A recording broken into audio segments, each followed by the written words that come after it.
Market pulse. నిన్న ఒక్కరోజు లాభాలతో మెరిసిన స్టాక్ మార్కెట్లు మళ్లీ డీలా పడ్డాయి. అమ్మకాల ఒత్తిడితో సెన్సెక్స్, నిఫ్టీ నష్టాలు బాటపట్టాయి. Eternal, HCL Tech, HDFC Bank, ITC, Kotak Bank, Bharti Airtel, Cipla షేర్లు నష్టాల్లో ఉన్నాయి. Hindalco, ICICI Bank, IndiGo, Axis Bank, Bajaj Finance షేర్లు లాభాలతో ముగిశాయి. డాలర్తో పోలిస్తే రూపాయి మారకం విలువ 95 రూపాయలుగా ఉంది. బ్రెంట్ క్రూడ్ బ్యారెల్ ధర $86 ఉంది. ఇక స్టాక్ మార్కెట్ల పతనానికి కారణాలేంటి? బ్యాంకింగ్, ఆటో, ఎయిర్లైన్స్ రంగాలపై చమురు ధరల ప్రభావం ఎలా ఉండనుంది? ప్రస్తుతం ఏ రంగాల్లో పెట్టుబడులు పెట్టవచ్చు? ఇప్పుడు ఇదే అంశంపై మాట్లాడతాం. మనతో పాటు జాయిన్ అయ్యారు స్టాక్ మార్కెట్ అనలిస్ట్ ప్రభు గారు జాయిన్ అయ్యారు. నమస్తే అండి ప్రభు గారు. రైట్, అంటే నిన్నటి వరకు చూసాము చాలా కొంత నార్మల్ గా ఉన్న మార్కెట్ మళ్ళీ ఒక్కసారిగా కూడా డీలా పడ్డాయి. ఈ రోజు మార్కెట్ ఎలా ఉందంటే ఎలా చెప్తారు? అలాగే అంటే ఇప్పుడున్న దాన్ని బట్టి కూడా అంటే 3:30 అంటే ఇప్పుడు మార్కెట్ క్లోజింగ్ టైం కాబట్టి దీన్ని మనం ఎట్లా అర్థం చేసుకోవచ్చు? అంటే నష్టాలకు కొనసాగుతుందా లేకపోతే స్పెసిఫిక్ కరెక్షన్ గానే మనం ఏమైనా దీన్ని అర్థం చేసుకోవాలంటారా ప్రభు గారు?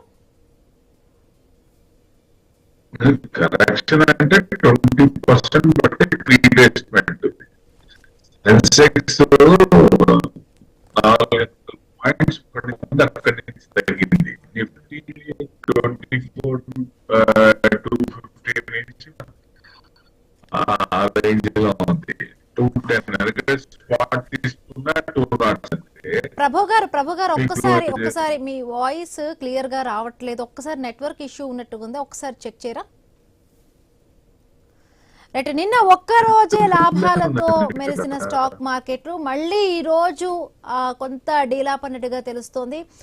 ఇప్పటికే హర్మూజ్ ఒమన్ ఒప్పందాలతో కొంత మెరుగైన సిచ్యువేషన్ కనిపించడంతో ఒక్కసారిగా కూడా ఇప్పుడు మళ్ళీ అక్కడ యుద్ధ వాతావరణం లేదు. శాంతించిన నేపథ్యంలో ఒక్కొక్కటిగా కూడా హర్మూజ్ దగ్గర ఇబ్బందికర సిచ్యువేషన్ తొలగిపోతూ ఉండడంతో స్టాక్ మార్కెట్లో కొంత లాభాల బాట పట్టినట్టుగా తెలుస్తోంది. చూద్దాం ఒక్కసారి. అంటే సెన్సెక్స్, నిఫ్టీల బాట పట్టాయి. అయితే ఎటర్నల్, హెచ్సిఎల్ టెక్, హెచ్డిఎఫ్సి, కొన్ని కోటక్ బ్యాంక్, భారతీ ఎయిర్టెల్ షేర్లు కొంచెం నష్టాల్లో ఉన్నప్పటికీ కూడా అంటే ఇప్పుడు ఈ మార్కెట్ అంటే ఏ విధంగా అర్థం చేసుకోవచ్చు? అంటే ఇదే రకమైన మార్కెట్ ఉండబోతుందా లేకపోతే కొత్తగా ఇన్వెస్ట్ చేసే వాళ్ళకి ఇది కరెక్ట్గా పెట్టుబడి పెట్టడానికి మంచి టైమా కాదా? ఒక రకంగా చూసుకుంటే బ్రెంట్ క్రూడ్ బ్యారెల్ ధర $86 దగ్గరగా కూడా కనిపిస్తోంది. అంటే వారం రోజులుగా కూడా చూస్తున్నాము స్టాక్ మార్కెట్లు అన్నీ కూడా లాస్లోనే ఫాలో అవుతూ వస్తున్నాయి. నిన్న కొంత జోష్లో కనిపించిన మళ్ళీ ఇవాళ కొంత దాని ఎఫెక్ట్ అనేది కనిపిస్తోంది. నెక్స్ట్ చమురు ధరలు అక్కడ చూస్తున్నాము. అంటే యమన్ అదేవిధంగా హర్మూజ్ దగ్గర కొంత సిచ్యువేషన్స్ మారడంతో క్రూడ్ ఆయిల్ ధరలు ఏవైనా కూడా మారే ఛాన్స్, దానివల్ల కూడా కొంత ఎఫెక్ట్ పడుతుందా అనేది కూడా చూడాలి.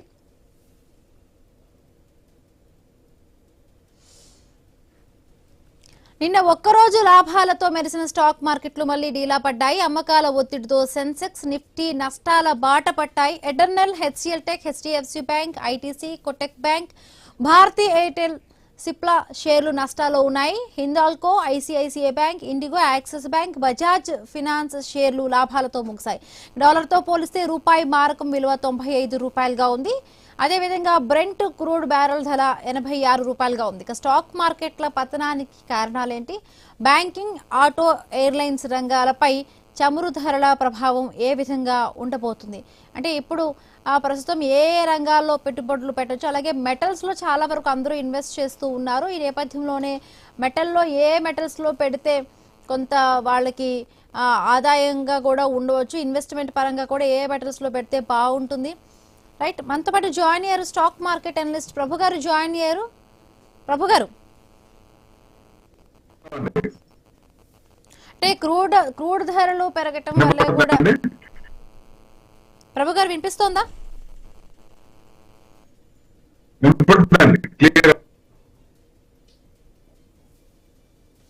ఎస్ ప్రభు గారు, మొత్తంగా కూడా ఒక్కసారిగా ఇప్పుడు eternal, HCL Tech, HDFC banks, ITC వంటి భారీ షేర్ల అమ్మకాల్లో కూడా అంటే వంటి అమ్మకాల షేర్లలో కారణం ఏంటి? మొత్తంగా కూడా ఈ షేర్లంతా కూడా కొంత నష్టాల్లో కూడా కనిపిస్తూ ఉన్నాయి. నష్టం అంటే నష్టంగా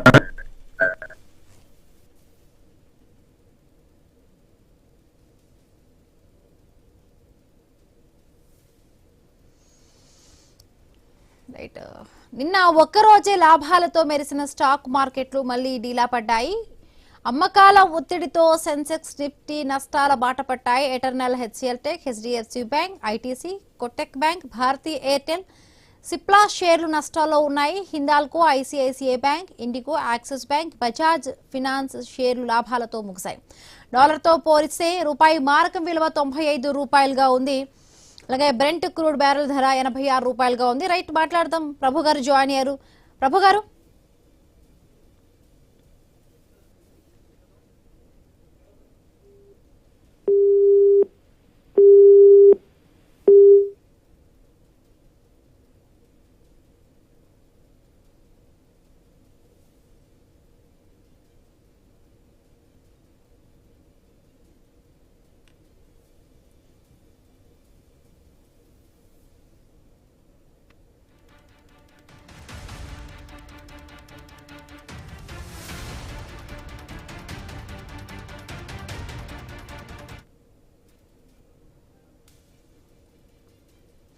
నిన్న ఒక్కరోజే లాభాలతో మెరిసిన స్టాక్ మార్కెట్లు మళ్ళీ డీలా పడ్డాయి. అమ్మకాల ఒత్తిడితో సెన్సెక్స్, నిఫ్టీ నష్టాల బాట పట్టాయి.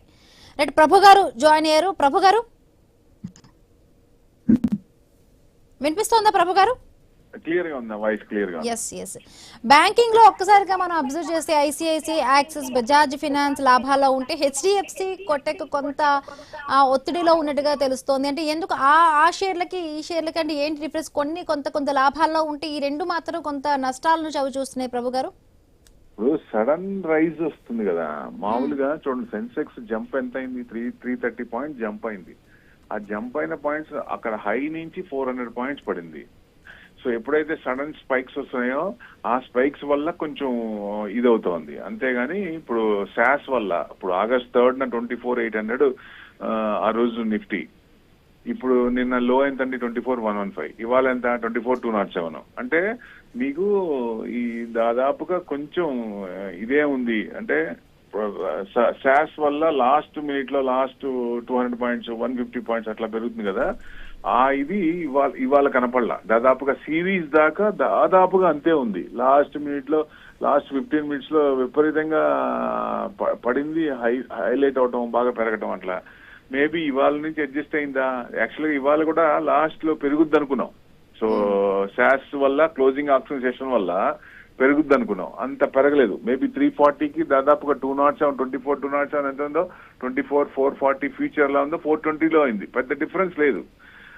సో మెయిన్ అంటే ఎక్కడి నుంచి అప్ నుంచి ప్రాఫిట్ బుకింగ్ వచ్చిందా అంటే పైన లెవెల్స్ లో గ్యాప్ అప్ అయినప్పుడు ఎక్కువ ప్రాఫిట్ బుకింగ్ వచ్చింది అనుకోవచ్చు. That's the main reason. ఎందుకంటే ఇమీడియట్ ప్రాఫిట్ బుక్ చేసుకుందాం, రేపటి సంగతి ఎందుకులే అని. టెక్నికల్ హర్డిల్ అంటే 24,400 ఇది దాటుతుంది అనుకున్నప్పుడు అది దాటలేదు. 24,300 పైన అబౌవ్ ఉన్నప్పుడు మనం పాజిటివ్ అనుకున్నాం. 24,400 టెక్నికల్ గా చూస్తే హర్డిల్, దాన్ని దాటాలి. అప్పుడు పాజిటివ్ ట్రెండ్ లోకి వచ్చినట్టు లెక్క. So next target 24,600. అది దాటడానికి లాస్ట్ టైం కూడా 400 పైకి వెళ్తుంది, మళ్ళీ కిందకి పడిపోతుంది. సో దీస్ రీసెంట్ లెవెల్స్ చూస్తే ఇది సెకండ్ టైం. సో ప్లస్ ఐటీలో సెల్లింగ్ కింద నుంచి కొంచెం పెరిగింది కాబట్టి కన్జ్యూమర్ డ్యూరబుల్స్ లో వాటిలో కన్జ్యూమర్ డ్యూరబుల్స్ మధ్య పెరిగింది కదా. అందుకని ఆ ప్రాఫిట్ బుకింగ్ ఐటీలో అయితే 0.5% ఇండెక్స్. లార్జ్ క్యాప్స్, ఇన్ఫోసిస్, ఇవన్నీ మేజర్ మార్కెట్ ని కిందకి లాగటానికి టీసీఎస్, టెక్ మహీంద్రా ఇవి లాగినాయి అనుకోవచ్చు కిందకి.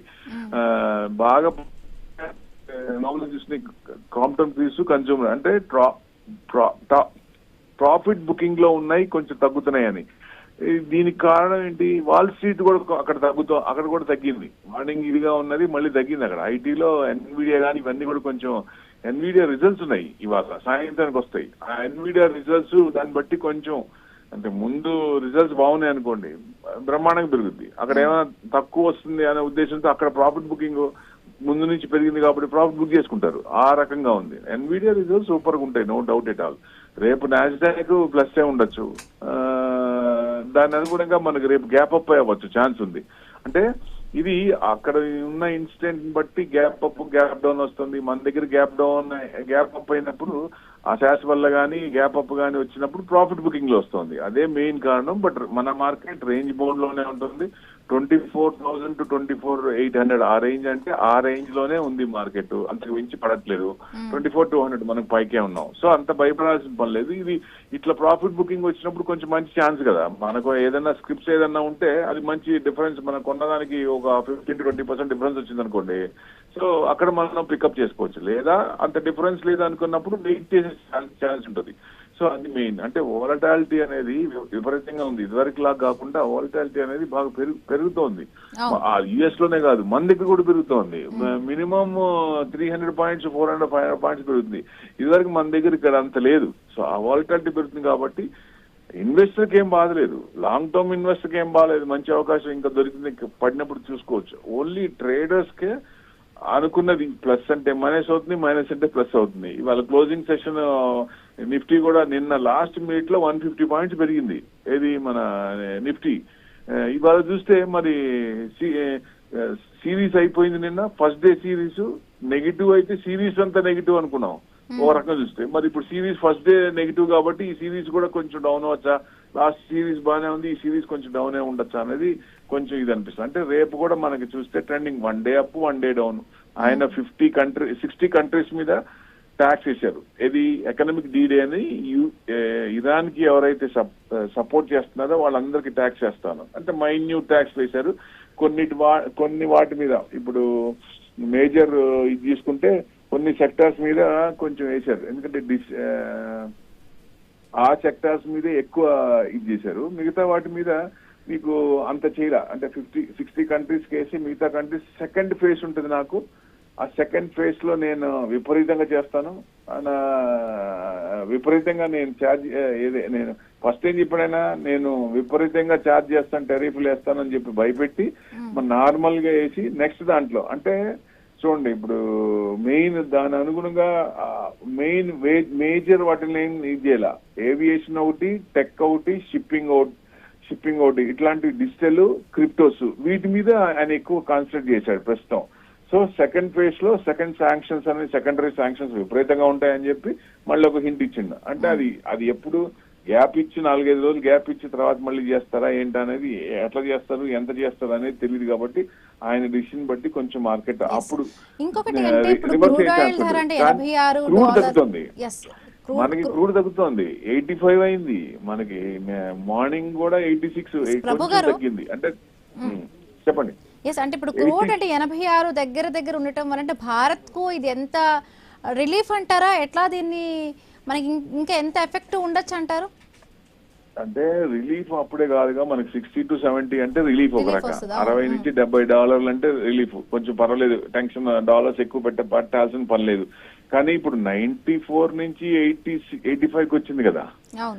సో అది బెస్టే కదా. అది అంటే క్రూడ్ తగ్గుతుంది అంటే మనకి ప్లస్సే. కాబట్టి ఈ నైట్ కూడా క్రూడ్ ఎట్లా యాక్ట్ అవుతుంది, నైట్ యుఎస్ మార్కెట్స్ ఎలా అవుతాయి, గిఫ్ట్ నిఫ్టీ ఎలా క్లోజ్ అవుతుంది అనే దాన్ని బట్టి పాజిటివ్ గా క్లోజ్ అయితే రేపు గ్యాప్ అప్ అయ్యే ఛాన్స్ ఉంటుంది. ఎట్లాగో క్రూడ్ తగ్గుతుంది కాబట్టి గ్యాప్ అప్ అయ్యే ఛాన్స్లే ఉంటాయి. ప్లస్ యుఎస్ మార్కెట్స్ ఇవాళ తగ్గినాయి కాబట్టి ఎన్విడియా రిజల్ట్స్ కనుక బాగొస్తే నాస్డాక్ రేపు గ్యాప్ అప్ అయింది అనుకోండి, ఐటీ స్టాక్స్ అన్ని మళ్ళీ రేపు పెరిగే ఛాన్స్ ఉంటుంది. అంటే 1 డే అప్ 1 డే డౌన్ వాళ్ళని బట్టి మనం రియాక్ట్ అవుతున్నాం. కాబట్టి కొంచెం ఇది చూసుకుంటే ఆ ట్యూన్ వాళ్ళ దానికి ట్యూన్ చేస్తే కొంచెం మనకు పెరిగే ఛాన్స్ ఉంటుంది. రేపు మళ్ళీ ఐటీ మీరే చెప్తారు ప్లస్ ఉంది, ఇవాళ ఐటీ ప్లస్ వచ్చేసిందని. దట్స్ వాట్ వాళ్ళ అనుగుణంగా దాని ప్రకారంగా యాక్ట్ అవుతుంది. కాబట్టి రేపు మనం చూస్తే రివర్స్ అయ్యే ఛాన్స్ కూడా ఉందండి మెయిన్. అందుకని ఎక్కువ టెన్షన్ పడాల్సిన పని లేదు. మనకి కరెక్షన్ అంటే 20% అబోవ్ ఇస్ ద కరెక్షన్. ఇది మామూలుగా రీట్రేస్మెంట్, ప్రాఫిట్ బుకింగ్, ఇది సర్వసాధారణం మార్కెట్ లో. ఇది ఎప్పుడైనా జరిగేదే. ఇది జరుగుతూ ఉంటాయి. ఇప్పుడు లాంగ్ బ్రాడర్ వ్యూ ఉన్న వాళ్ళకి ఎక్కువ, లాంగ్ టర్మ్ వాళ్ళకి ఇబ్బంది లేదు. షార్ట్ టర్మ్ ఇన్వెస్టర్ కి బ్రేక్అవుట్ జస్ట్ ఒక షార్ట్ టర్మ్ స్వింగ్ ట్రేడ్ లో తీసుకున్న వాళ్ళకి కొంచెం రివర్స్ అయినప్పుడు కొంచెం ఇబ్బందిగా ఉంటుంది. అందుకని బ్రాడర్ మార్కెట్ లాంగ్ టర్మ్ ఉన్న వాళ్ళకి ఎవరికి అలాంటి వాళ్ళకి ఏమి ఇబ్బంది ఉండదు. కొంచెం తగ్గినా మళ్ళీ వస్తుందనే ధైర్యం ఉంటుంది. షార్ట్ టర్మ్ వాళ్ళు కొంచెం చూసుకొని జాగ్రత్తగా ఇలాంటిది డౌన్ ఫాల్ ఉన్నప్పుడు అక్కడ తీసుకుంటే నెక్స్ట్ డే పెరిగే ఛాన్స్ ఉంటుంది. కాబట్టి ఆ ప్రాపర్ దాన్ని యూటిలైజ్ చేసుకుంటే మంచిదని నా ఉద్దేశం. ఇంకోటి మెటల్స్ లో కూడా అంటే ఎటువంటి మెటల్స్ లో ఇప్పుడు ఇన్వెస్ట్ చేస్తే మంచిదంటారు? లాస్ట్ టైం మనం మాట్లాడుకున్నప్పుడు కొన్ని మెటల్స్ పేర్లు మీరు చెప్పారు, అంటే వాటిలో చేస్తే బెస్ట్ అని అంటున్నారు. బట్ ఇప్పుడు ఎందులో కొత్తగా ఇన్వెస్ట్ చేయాలనుకునే వాళ్ళు, లాంగ్ టర్మ్ ప్రాఫిట్ కోసం పెట్టుబడిగా ఉంచుకోవాలనుకునే వాళ్ళకు ఎందులో ఇన్వెస్ట్ చేస్తే బెటర్ అంటారు? ఇప్పుడు మెటల్స్ అంటే ఇప్పుడు మార్కెట్ ఇదవుతున్నప్పుడు ఇప్పుడు మనం అనుకున్నప్పుడు చాలా తక్కువ ఉన్నప్పుడు, ఇవాళ నిన్న 64,64,000, ఇవాళ 1,62,000 గోల్డ్ 700 పాయింట్లు తగ్గింది, సిల్వర్ 400 పాయింట్లు తగ్గింది. సో 2,42,000 ఆ రేంజ్ లో ఉంది. మీకు మేజర్ చూస్తే కింద నుంచి 228 నుంచి పెరిగింది. సో 160 హై, 164 చేంజ్ కి వచ్చి కొంచెం తగ్గింది. సో మళ్ళీ నెక్స్ట్ రీసెంట్ హై అంటే 165, అక్కడి నుంచి మనం 140 దాకా పడ్డాం. సో 165 ఎప్పుడైతే క్రాస్ అయిందో psychological recent high, next high ఏంటి 180, అంతవరకు రావచ్చా అంటే ఇంట్రెస్ట్ రేట్లు తగ్గిస్తారు కాబట్టి కొంచెం మెటల్స్ కొంచెం ట్రెండింగ్ లోనే ఉన్నాయి. ఇది లాస్ట్ 4 days అంటే ఇప్పుడున్న ఈ లాస్ట్ మండే నుంచి లాస్ట్ వీక్ అయితే 2%, 2.1% గోల్డ్ పెరిగితే 4% సిల్వర్ పెరిగింది. సో మరి వాళ్ళు పెరిగిన వాళ్ళు కొంచెం ప్రాఫిట్ బుక్ చేసుకుందాం అనేది ఉంటది కదా, రిటైల్ కొంత పర్సంటేజ్ బుక్ చేస్తారు కాబట్టి ఇది డౌన్ ఫాల్ కొంచెం మామూలే. So that's the main thing. So definite గా మళ్ళీ ట్రెండింగ్ లోనే ఉన్నాయి. Next month 29th fed meeting ఉంది, అప్పుడు ఇంట్రెస్ట్ రేట్ తగ్గిస్తామని ఒక హింట్ ఇచ్చాడు కాబట్టి కొంచెం పెరుగుతున్నాయి. ఇంకా కొంచెం పెరిగే ఛాన్స్ ఉంది. అంటే లాంగ్ టర్మే కాకుండా షార్ట్ టర్మ్ కూడా పాజిటివ్ లోనే ఉన్నాయి అనుకోవచ్చు. సో ఎవరైనా కొనుక్కోదలుచుకుంటే కొంచెం కొనుక్కోవచ్చు. సో ఎందుకంటే మళ్ళీ నిన్న ప్లస్ ఇవాళ మైనస్, ఆ డిఫరెన్స్ ఏముంది, ఒక 1000 రూపాయలు ఉంటుంది అనుకోండి మ్యాక్స్ టు మ్యాక్స్. అట్లా ఆ చిన్నగా కొంచెం పడినప్పుడల్లా కొంచెం కొనుక్కుంటే మంచిదని నా ఉద్దేశం. సో డెఫినెట్ గా మళ్ళీ రేపు ప్లస్ ఉండొచ్చు మార్కెట్ అట్లా. సో మెటల్స్ అనేవి చిన్నగా పెరుగుతున్నాయి. అంటే ప్యారలల్ గా ఈక్విటీతో పాటు మెటల్స్ కూడా పెరుగుతున్నాయి, అది గమనించాలి. ఎందుకంటే ఇప్పుడు ఈక్విటీ ఏమో కొంచెం కన్సాలిడేషన్ ఎక్కడ వేసిన గొంగలి, దాదాపుగా జనవరిలో 24,000 అయితే ఇప్పుడు కూడా 24,207, ఎక్కడ వేసిన గొంగలి అక్కడే ఉంది. బట్ వోల్టాలిటీ ఎక్కువ ఉంది. సో గోల్డ్ కొంత లాస్ట్ ఇయర్ 60% పెరిగింది, ఈ సంవత్సరం అంత పెరగకపోవచ్చు, 15 to 20% గోల్డ్ కౌన్సిల్ చెప్తోంది. సో దాని అనుగుణంగా ఇప్పుడు కొంచెం ట్రెండింగ్ లో ఉందంటే ఈ సంవత్సరం దాదాపుగా 4,800 నుంచి $5,000 దాకా రావచ్చు అనుకుంటే ఇప్పుడు 4,600 దాకా వచ్చింది. So another $400 international allowance. So ఆ ఇంటర్నేషనల్ అలౌన్స్ ఈ నెక్స్ట్ మంత్ లో పెరగదా అంటే ఛాన్సెస్ ఉన్నాయి, పెరగడానికి ఛాన్స్ ఉంది. బట్ మాక్సిమం మేము అనుకునేది ఏంటంటే డిసెంబర్ లోపల $5,000 వరకు రావచ్చు అనుకున్నాం. ఈ నెల సెప్టెంబరే కాదు, సెప్టెంబర్ లో తగ్గించారనుకోండి మరి ఫర్దర్ గా కూడా ఉంటుందిగా నెక్స్ట్ క్వార్టర్, అప్పటికి ఫెడ్ మీటింగ్ అప్పటికి రేపు తగ్గిస్తే మరి ఇన్వర్స్లీ ప్రపోర్షనల్ గా గోల్డ్ ట్రెండింగ్ లో ఉంటుంది కదా, అందుకనే డిసెంబర్ కి 5,000 అని ఎక్స్పెక్ట్ చేస్తున్నాం. 5,000 వరకు టచ్ అవ్వచ్చు, ప్రాబిలిటీస్ ఉన్నాయి, అక్కడ దాకా వెళ్ళటానికి ఛాన్సెస్ ఉన్నాయి. అట్లా మెటల్స్ లో మీకు నచ్చిన ప్రీసియస్ మెటల్ కాబట్టి ఇప్పుడు మీరేం చేస్తారు, మీకు ఏదైనా మెటల్స్ కొనుక్కోమని మీకు డబ్బులు ఇస్తే మీరేం చేస్తారు, ఫస్ట్ గోల్డ్ ప్రీసియస్ మెటల్ కాబట్టి గోల్డ్ కొంటారు. సో నేనేమంటా అంటే గోల్డ్ కొంత పర్సంటేజ్ కొనండి, ఎక్కువ పర్సెంటేజ్ కొనుక్కోండి. సిల్వర్ లో కొనుక్కోండి, సిల్వర్ లో కూడా కొంత పర్సంటేజ్ పెట్టుకోవాలి, తర్వాత కాపర్ లో పెట్టాలి, లేకపోతే జింక్ లో పెట్టాలి. ఇవి ఇంతవరకు చాలు. ఈ 4గిట్లో కనుక మీరు పర్సంటేజ్ ఎక్కువ ఇచ్చుకుంటూ డ్రాడౌన్ లాగా కొంచెం తగ్గించుకుంటూ మీరు 20% వరకు 15 to 20% పెట్టచ్చు. అలా పెట్టినప్పుడు ఈ ఒకటి పడింది అన్ని ఒకేసారి పడవు కదా. సో ఒక్కోసారి సిల్వర్ అనేది బాగా పడింది, సో సిల్వర్ అనే మిగతాయి అంత పడవు. కాపర్ ఇప్పుడు మళ్ళీ 500, 540 రేంజ్ లో ఉంది ఈక్విటీలో, అది మళ్ళీ 700 వరకు వెళ్లే ఛాన్సులు ఉన్నాయి.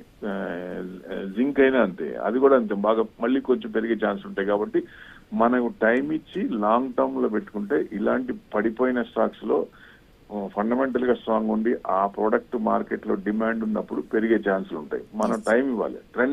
మన ట్రెండ్ మార్కెట్ పట్టుకోదు. ఇవాళ మనం కొనుక్కొని 4 రోజులు రావాలి, 10 రోజులు రావాలి, పట్టుకోవాలి మార్కెట్ ట్రెండ్ ను. అక్కడ ఏం జరుగుతుంది, ఇంటర్నేషనల్ జియోపొలిటికల్ ట్రంప్ ఒక ఆలోచనలు మనం ఒక్కసారి ఎట్లా ఆలోచిస్తాడు ఏంటి అన్నది కూడా మనం చూసుకుంటే కొంత మనకి ఈ మార్కెట్ పైన కూడా కొంత ఇందులో ఇన్వెస్ట్ చేయొచ్చు, ఇందులో వెంటనే కూడా కొంతవరకు పెట్టి ఆ రేంజ్ లో పెట్టుకోవచ్చు అనే విధంగా కొంచెం ట్రంప్ యొక్క ఆలోచనలు ఫాలో అయితే కరెక్ట్ అంటారా? అవును, అది మనం రీచ్ అవ్వలేం కాబట్టి ఎక్స్ లో చూడాలి. ఆయన ఎక్స్ లో ఆయన వ్యూస్ ఎగ్జిబిట్ చేస్తాడు కాబట్టి ఆ న్యూస్ ఒక్కొక్కసారి ట్రంప్ ఫాలో అంటే మనల్ని ఇది కన్ఫ్యూజ్ చేసే విధంగా కూడా ఉంటాయి ఆయన మాటలు ఆలోచనలు కూడా.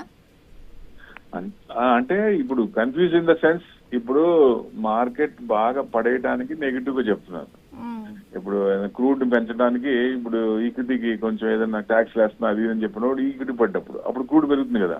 సో క్రూడ్ అలా ఈక్విటీకి నెగిటివ్ అయినప్పుడు వాళ్ళు ఏం చేస్తున్నారు, క్రూడ్ పొజిషన్స్ లో విపరీతంగా ఆయన స్టేట్మెంట్ ఇచ్చే ముందు ఒక హాఫ్ అన్ అవర్ 1 అవర్ ముందు పొజిషన్ తీసుకుంటున్నారు. సో ఈక్విటీ గురించి నెగిటివ్ గా మాట్లాడినప్పుడు క్రూడ్ దడ పెరుగుతుంది. ఆ నెక్స్ట్ డే ఏం చేస్తారు, ఆ మార్నింగ్ మళ్ళీ వచ్చి నేను అట్లా అనుకోలేదు, నేను ఇలా అనుకున్నాను, ఈక్విటీకి సపోర్ట్ గా మాట్లాడినప్పుడు ఈక్విటీ పెరుగుతుంది. అక్కడ ఏం చేస్తారు, పుట్టు తీసుకుంటారు, అక్కడ రివర్స్ అంటే షార్ట్స్ తీసుకుంటారు. సో అంటే కత్తికి 2 వైపులు పదును అంటారు కదా, అట్లానే బై సైడ్ సెల్ సైడ్ రెండు సైడ్లు కూడా మార్కెట్ మ్యానిపులేట్ అవుతా ఉంది ఈ రకంగా. సో ఎక్స్ లో ఆయన్ని ఫాలో అవుతే దీన్ని కొంచెం ట్రాక్ చేసుకుంటే కొంత పర్సంటేజ్ మనకు కూడా ప్రాఫిట్ వచ్చే అవకాశాలు ఉన్నాయి. థ్యాంక్ యూ సో మచ్ అండి ప్రభు గారు, మీ అనాలిసిస్ అందించేందుకు. ఇది వాళ్ళ market pulse live program. Keep watching i news, మీతోనే మీ వెంటే.